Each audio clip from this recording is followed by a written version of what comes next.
O som da música.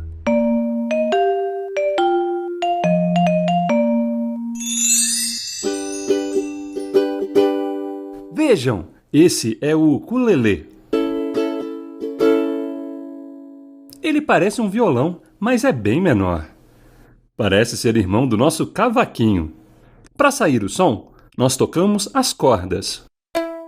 E para variar as notas, nós apertamos as cordas em diferentes casas.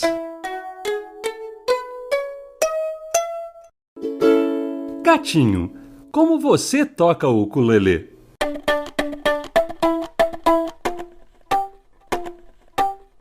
Já está saindo um som legal! Continue praticando! Girafinha, como você toca o ukulele?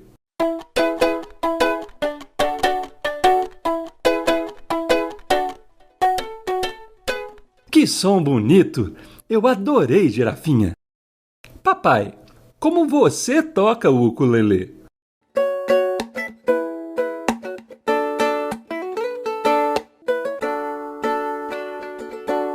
Muito bem! Que gostoso ouvir o papai tocando música! E você, Jacaré Elvis, como você toca o ukulele? Bem.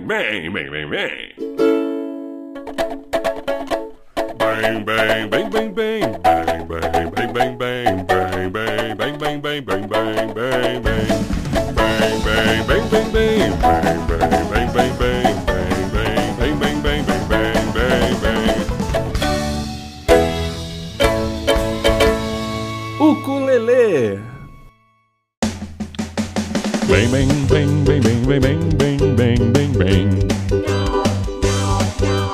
Bem. Bang.